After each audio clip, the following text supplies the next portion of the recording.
Assalamualaikum warahmatullahi wabarakatuh. Pada kesempatan kali ini, kami dari kelompok 8 akan mempresentasikan hasil dari tugas BIM. Dari kelompok 8 yaitu terdiri dari saya sendiri, Fadil Akmal Prabusya dengan NIM D1210069 dan rekan saya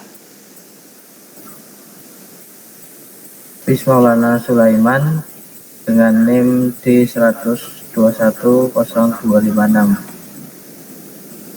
Baik, untuk selanjutnya kami akan mempresentasikan hasil dari tugas kami. Untuk yang pertama, apa itu BIM? Jadi untuk pengertian BIM sendiri, BIM atau Building Information Modeling adalah suatu sistem atau teknologi yang mencakup beberapa informasi dalam proses desain, construction, maintenance yang terintegrasi pada pemodelan 3D. BIM memanfaatkan model digital 3D yang komprehensif untuk memberikan representasi virtual dari proyek konstruksi secara keseluruhan. Ini mencakup tidak hanya geometri atau bentuk fisik bangunan, tetapi juga informasi terkait seperti spesifikasi material, jadwal konstruksi, estimasi biaya, dan data lain yang relevan.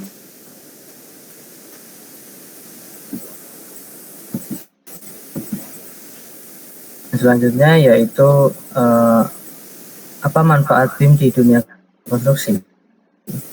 BIM sudah mulai digunakan pada proyek-proyek strategis di Indonesia untuk menunjang kemajuan teknologi di bidang konstruksi.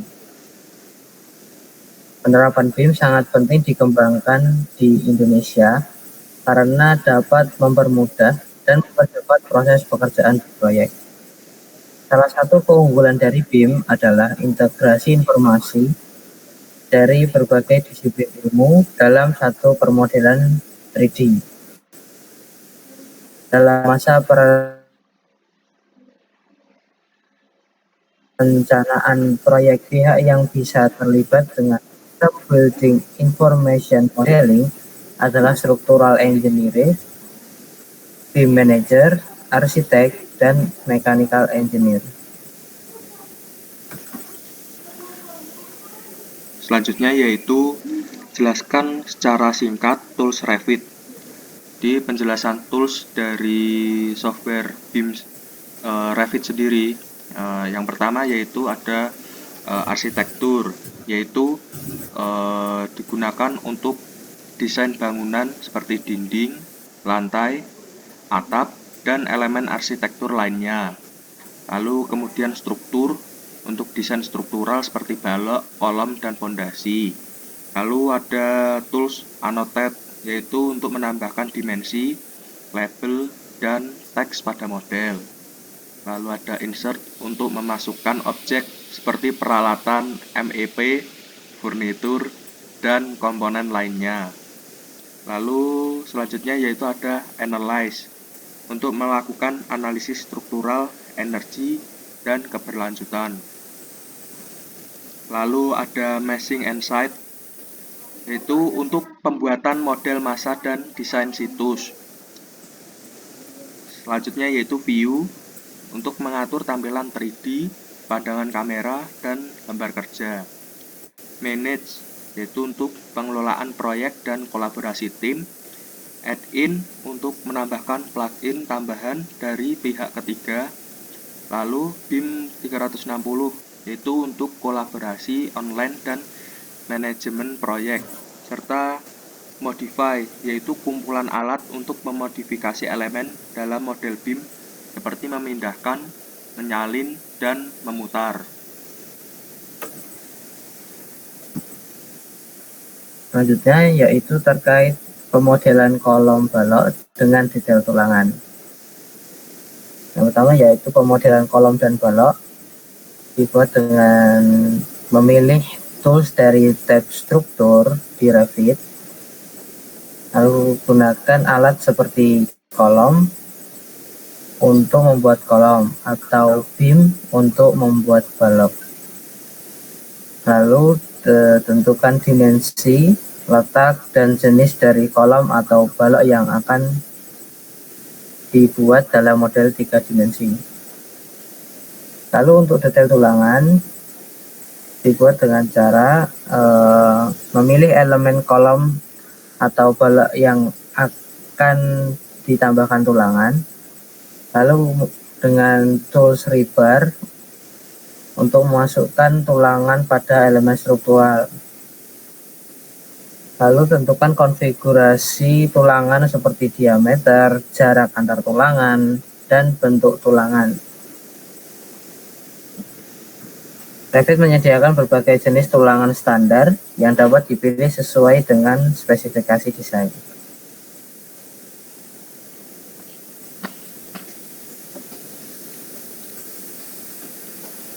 Baik, untuk selanjutnya yaitu bagaimana membuat penjadwalan dengan MS Project. Untuk membuat penjadwalan dengan MS Project yaitu memulai dengan membuka aplikasi dan membuat proyek baru, lalu memasukkan informasi dasar proyek seperti nama dan tanggal mulai, lalu menambahkan daftar tugas yang perlu diselesaikan, menetapkan durasi untuk setiap tugas, dan menghubungkan berdasarkan urutan pelaksanaan yang dibutuhkan. Selanjutnya, mengalokasikan sumber daya seperti tim atau peralatan untuk setiap tugas, memastikan untuk menyesuaikan kalender proyek agar sesuai dengan hari kerja dan libur. Setelah jadwal tersusun, gunakan tampilan Gantt chart untuk memeriksa dan memastikan tidak ada konflik. Simpan proyek secara berkala dan pantau perkembangan proyek untuk memperbarui jadwal jika diperlukan. Selanjutnya yaitu membuat RAB dengan MS Project. Untuk membuat rencana anggaran biaya atau RAB dengan Microsoft Project, pertama-tama tambahkan semua tugas yang diperlukan untuk proyek dan tetapkan durasi masing-masing tugas tersebut. Kemudian masukkan sumber daya yang akan digunakan seperti tenaga kerja, material, dan peralatan di tab Resource Sheet. Lalu tentukan biaya per unit atau tarif per jam untuk setiap sumber daya tersebut. Setelah itu, alokasikan sumber daya ke tugas-tugas yang relevan. Microsoft Project akan secara otomatis menghitung total biaya berdasarkan alokasi dan tarif sumber daya, sehingga memberikan perkiraan RAB yang terperinci untuk proyek tersebut. Dan ini contoh untuk kurva S dari project yang kami kerjakan dengan MS Project.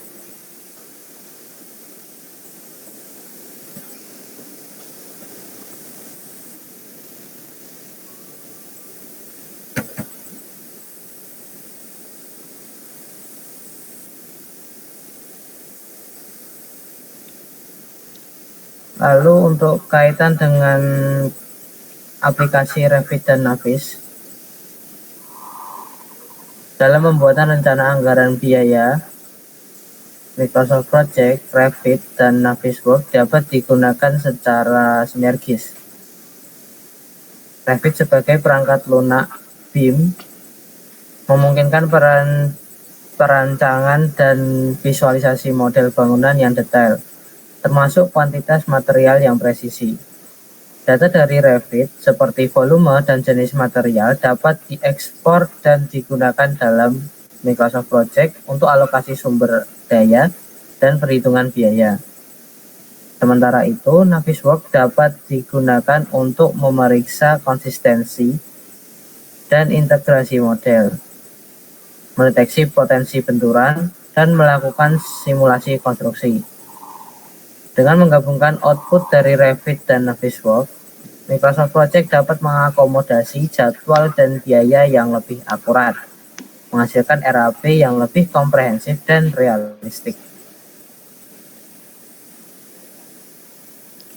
Selanjutnya yaitu apa fungsi dari Navis dalam praktikum Anda. Itu fungsi dari Naviswork dalam pengerjaan tugas BIM pada kelompok kami, yaitu Autodesk Naviswork, yaitu mendeteksi terjadinya clash atau bentrokan antar perencanaan pekerjaan. Naviswork mendeteksi lebih cepat dan sederhana serta meminimalkan secara menyeluruh kesalahan manusia selama pekerjaan. Autodesk Naviswork Manage mudah dipahami dan model 4 dimensi diperoleh dari menggunakan model 3D dari Revit dan Microsoft Project yang digunakan sebagai alat penjadwalan.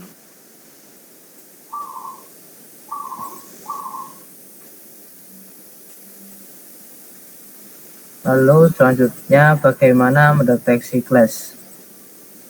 Naviswork digunakan untuk mendeteksi benturan atau clash detection dalam proyek konstruksi dengan mengidentifikasi konflik antara berbagai komponen model 3D. Untuk melakukan deteksi benturan, yang pertama yaitu impor model dari berbagai disiplin, yaitu struktur, mekanikal, elektrikal, dan lain-lain ke dalam Naviswork. Kemudian gunakan fitur Clash Detective untuk mengatur tes benturan, di mana Anda dapat memilih elemen atau grup elemen yang ingin diperiksa. Naviswork akan memproses data ini dan menghasilkan laporan yang menunjukkan titik-titik benturan, termasuk lokasi spesifik dan detail dari setiap benturan, sehingga memungkinkan tim proyek untuk memperbaiki desain sebelum konstruksi dimulai. Ini untuk contoh clash yang terdeteksi dengan Naviswork pada proyek kami yang kami kerjakan pada balok yang berbenturan dengan dinding.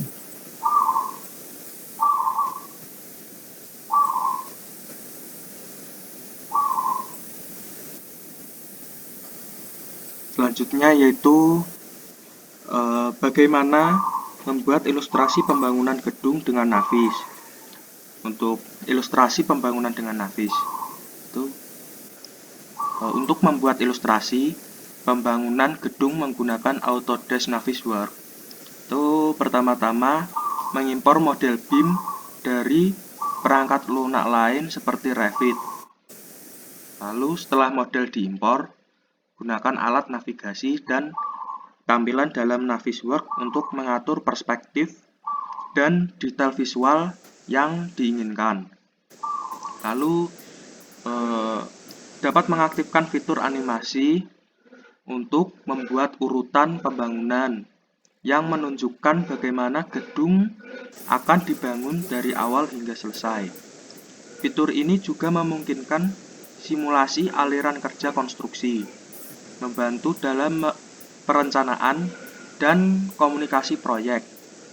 Ilustrasi ini memberikan gambaran visual yang jelas tentang tahap-tahap pembangunan, membantu tim proyek memahami urutan dan koordinasi pekerjaan.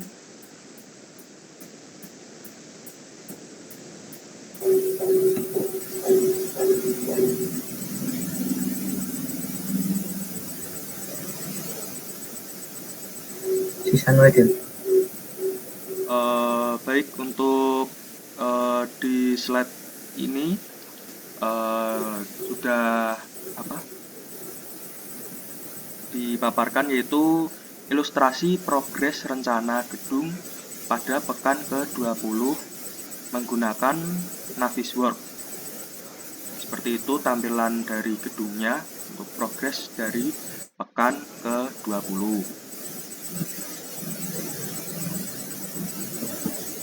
Baik, sekian dari kelompok 8. Terima kasih untuk waktu dan layar yang telah diberikan. Lalu kami meminta maaf jika ada kesalahan dari hasil yang kami kerjakan. Wassalamualaikum warahmatullahi wabarakatuh. Warahmatullahi wabarakatuh.